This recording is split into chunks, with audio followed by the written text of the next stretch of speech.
Thanks very much for the invitation to be here, and it's great to see so many people from a diverse range. The title of my role is in sport, but more so over the last 5-10 years we've moved towards physical activity and well-being. And the project I'm going to talk about brings together a number of those things. So it's called the Field Lab project. You can see very clearly there, the Field Lab ethos was around bringing together institutions, knowledge providers, researchers on the left-hand side, the business innovators on the right-hand side, and then at the top, it says there sports because it was a sports performance project that started, but that sport was then replaced by local councils who knew the needs of a local community. So that's where we brought the triangle together. And the Field Lab itself was based on an idea of moving what we have in a lab out into the community and testing things for a good. So you know the reasons behind it. The world around is changing, the challenges, there's the health challenges, the social challenges and the economic challenges.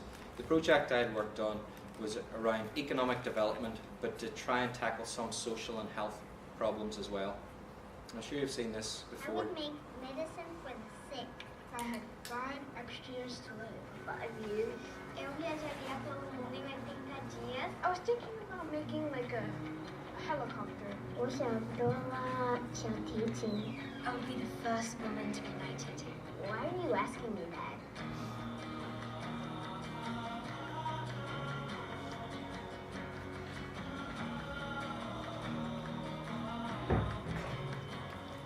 The reason I bring that up is because the children, as part of the project, became co-creators. So at one stage they were given videos to go around and video themselves in the play park and find out what they liked, what they didn't like. They were also used in consultation to draw pictures of what would be ideal, and I'll talk about that later on. But the co-creation was a very big element of it. It wasn't a case of researchers, business innovators or council saying, this is what we think the community should have. It was those three getting together and saying, let's find out and let's use the children. And we did find out from research, there's a very big difference from what primary school children will tell you, what university students will tell you, and what people like ourselves at our age will tell you. The ideas from the kids were by far the best and by far very innovative. So, going back to the project, it started with an economic driver. So the idea was, how can you become innovative but also sustainable?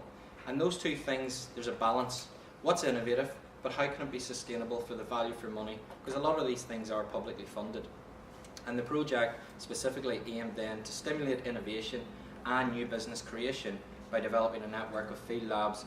And field labs really, I guess, were a complicated name, but it was play parks around which would give you data, which would allow people to use them, but also tackle a social problem or an economic problem and have health benefits.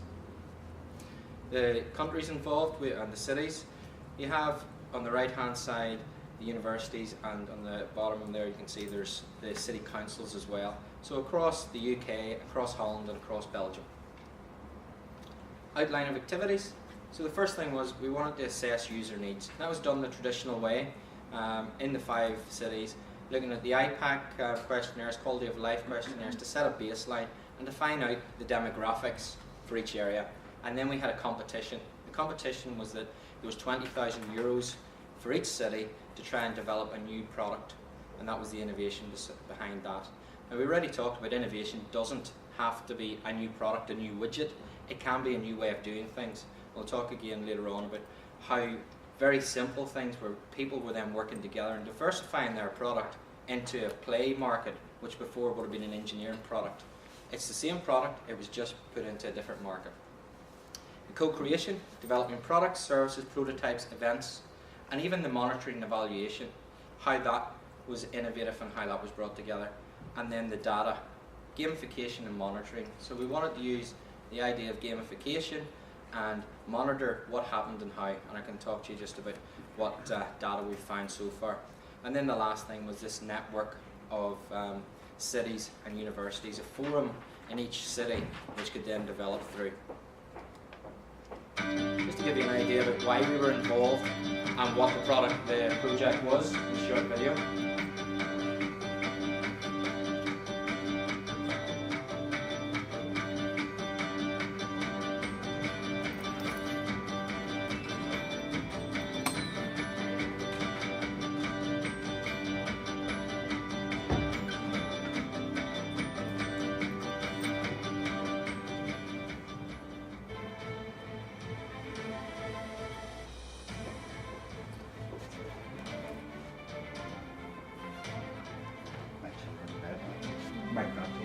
Right.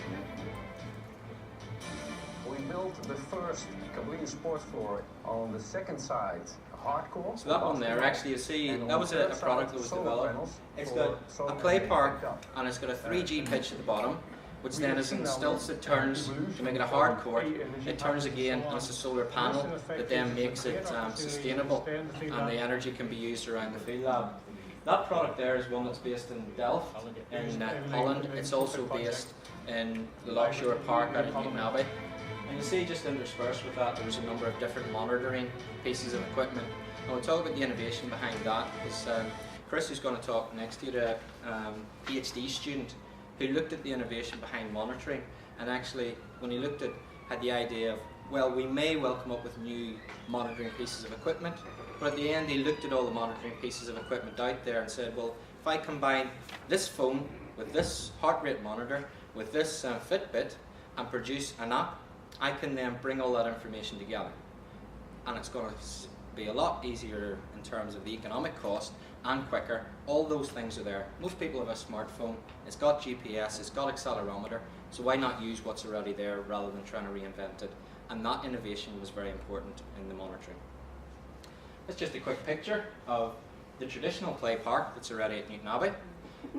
This will give you just a fly past. On the right hand side at the back you can see there's some public health authority outdoor gym equipment, and there's lots of areas where you can run around in the spare land. And we've done this with students. We've said sustainability and innovation, there's a piece of land, there's a piece of equipment that are already there. What can you do to make this more innovative, to make it a social enterprise as such? You can see there's a caravan park, there's a traditional piece of equipment, and just at the top left there, it's a small piece of interactive equipment that we have. The co-creation, at the same time as working with Newton Abbey Council on this project, they also got funding that was returned through what was going to be the maze development, and they developed the Valley Park. As part of that, there was a consultation with local school kids, and the question was asked, if you had unlimited amount of money, what would you want your play park to look like? And that was then from the returns of 100, 200 drawings. An artist was commissioned to draw a picture, and based on that picture, that's how the planning was for the new play park. So you can see it was about pirates, it was about adventure, and that's what they come back with. So we tried to use that co-creation not only in the ProFit project, but then it went outside of that as well. The product development competition we talked about in the 4 or 5 cities. You see on the left, this was students in Delft came up with this idea. Basically a frisbee game with sticks, so you can then throw it and try to catch it and play a different game based on something that was traditional. The one in the middle, students in Sheffield came up with this idea, and they won €20,000 to develop the prototype. It's a small cone with LED lights, so if someone's in a play park by themselves, they like football, they can dribble around this, they can take it home with them at this mobile, and the LED lights tell them where to go. If they want to go left, they have to turn to go right depending on where the lights go, and they can make it harder. On the right hand side at Eindhoven, they were able to put in their athletics track, it's just a small 200-metre track, they put LED lights in the middle of it. So you had a band, you ran around your first 200 metres. As you ran around the second time, these LED lights showed the pace that you were at the first time, so you could then keep pace with yourself. But it was also recording that so that you could then plug this in a month later, and it would tell you how many times you'd ran, what your average speed was, what your average times were. The memo piece of equipment that went into the Lockshore Park, we're able now, because there's a modem in the middle of this, to work out how many times it's being used, how many games are on it. We have 6 games on it, but we can change that every month. So I now get into my computer a list that says this week we had 300 usages for 3 hours or for 5 hours, and out of them 50% were game 1, 20% game 2. So I can then take off the lowest games and add new games. The co-creation element, I was in a primary school on Wednesday and I was out with our students in McGee yesterday, and the idea was, here's a game, you've seen what the product is, can you come up with another game? The ideas were fantastic. They were going to come up with an idea where you can put language skills into it. So a word would be spoken in French, and a couple of options come up on the screen. You have to tap the right one, run to another pole, a word will be spoken in French or German or Russian, whatever, and you do it. Those sorts of things, very simple, but we can add those games on. Last year we did the same. We spoke to the manufacturers of this company in Holland. they added a game on based on our students coming up with an internal competition that we had for academic enterprise. The idea of a hackathon, we brought together some of our computer science guys, some of our sports engineering and some of our sports studies guys, said come up with a game for this. And the game they come up with was basically match cities with countries. So the UK comes up, or say England comes up, and on the other side you have 4 options: London, Belfast, Larne. You've got to hit the right country which matches the capital city, and you keep running in between. The good point here is, from an observation point of view, we don't have any instructions at this. So it looks like, as you say, something from Star Wars, something from any of those things. So you come down, you see this piece of equipment, there's lights flashing on it, and as you go over near it, there's a sensor, or you touch it and it'll say push the button in the middle. So the sensor in the middle has got a modem and a computer. You push that, it automatically starts telling you, press here to start a game. The kids love it because they lead it themselves. The parents hate it because they have no idea what the cards are asking them to get involved in.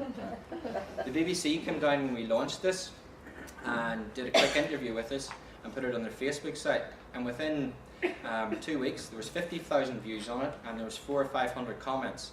And the comments did follow that trend. Kids are on Facebook, they're putting their own comments. Great, love this. My dad didn't know how to play it. I beat him. Parents, please put instructions up. I'm getting embarrassed here. So those sorts of things, it means we can go into the local primary schools and say, have you seen that? What else would you want to do on it? And they're coming up with games. In Sheffield, they're able to say, they've put together a piece of equipment where they use the CCTV, which is in the play park. You opt in as a user of the facilities, and on your mobile phone, every time you walk into the play park, if you've opted in, the CCTV automatically goes to you and follows you around. So because you've got a mobile phone with a GPS and accelerometer, it can pick up how far you've ran, what you've actually done. From a business creation point of view, it can say they put in new pieces of equipment quite regularly. Which piece of equipment did you go to? How much time did you spend on each piece of equipment? If we painted yellow instead of red, does that make a difference to going to it first? When you come back the second, third, fourth time, did you still go to that piece of equipment? Did you still play the same amount of times? So last week I looked at the usage of this. There was 50,000 individual usages of it in just over a year, and there was almost 2,000 hours of play on it. So because the council also have a people counter that tells you how many people have been in and out of the park, we can now say how many times this is being used, what time of day it's been used. Chris carried out a research project last year and said, what type of difference does the weather make to it? It's quite interesting that obviously when it rains, there's less people using it. The interesting thing was they were using it for longer. So if they were using it when it was sunny, there was people around waiting, they got to use it for longer, and people did stay even when it was wet. From an inclusion point of view, the poles are at a height that if you are in a wheelchair you can play. The lights and the LEDs are set with differences in them, so if you have any problem with colour blindness, you're able to recognise the difference. And essentially the idea behind this project was that we did look at the demographics, we did look at the user base. The council were able to tell us how many people were there. We did observation studies and actually found out that the one thing you see at a play park is kids running about, parents standing back having a cup of coffee because there's a nice cafe there. So we wanted to put something in that would encourage parents and kids to play together, grandparents and kids to play together, and that's where it was. We did an observation study, and on the top right there you can see a bar chart, and one of the key things there is where there are 2 large blocks, that's intensity of exercise. So we compared the traditional play park to this new interactive piece of equipment, and there wasn't much difference in terms of physical activity at a low moderate level, but there was a vast difference when you looked at the activity and the intensity of it at a higher level. People were sitting down on a swing at a traditional park. They were sliding, they weren't really running about. The parents were certainly not running about, they were standing walking. So from the parents' point of view, that study showed that when they used this piece of equipment, they had to run. Their kids were making them run, and they were getting competitive to try and beat their kids. So the actual intensity of exercise improved greatly when they used this compared to the traditional piece of equipment. The monitoring pieces of equipment, so we did look at the Fitbit, and this heart rate monitor is a Zephyr heart rate monitor. The reason Mark came up with that was that it's an open unit. It gives you a CSV file, like an Excel spreadsheet, split up by seconds. So you can take that information and you can compare it with something else. And then he developed an app on the mobile phone that linked that together. This high-tech running project in Holland, the company that we work with there in the university, you had these little pillars around the park run every 400 or 500 yards, and as you ran by with your mobile phone, it would beep and say, you've got half a mile, 10 seconds slower than yesterday, get a move on. It would also say, there's 10,000 people on their database. Out of that 10,000, they would be able to group you into, I'm 25, I wish, I'm 25, I'm quite healthy, my average time is, therefore you should have been here 10 seconds quicker, that sort of thing, and you get challenges. So outputs for it, innovations to help people move, there was new products in the market, there was a return on social investment and the measures to evidence that of what worked, there was evidence of impact on people's lives, there was research papers and further collaborations. So this idea of About the Cities is to move that play park, lab into the city. Have it all over the city, but through collaborations. Collaborations in terms of product development and service usage. Okay. Okay, Thank you very much.